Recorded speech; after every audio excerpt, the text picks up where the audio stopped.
Hello, welcome to another Westwood Wednesday. Today we're going to talk a little bit about the northern walking stick. Northern walking sticks live on and feed on a number of different hardwood trees in Minnesota. So a walking stick has the same body plan as all other insects, 3 body parts and 6 legs. So of course these are the 6 legs. It's got a pair of long antennae. It has a much longer thorax than most other insects. Behind the legs is the abdomen, and then a very tiny head at the front.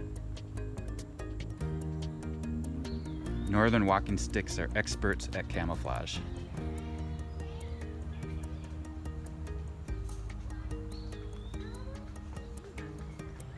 This walking stick was found here at the Nature Center.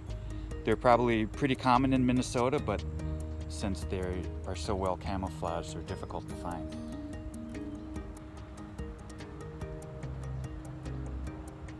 So female walking sticks will lay eggs in the fall. The eggs just drop to the ground and spend the winter in the soil.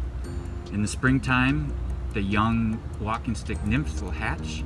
They have incomplete metamorphosis, so that means that a young walking stick resembles a full-grown one. Thanks for watching. We'll see you again next week.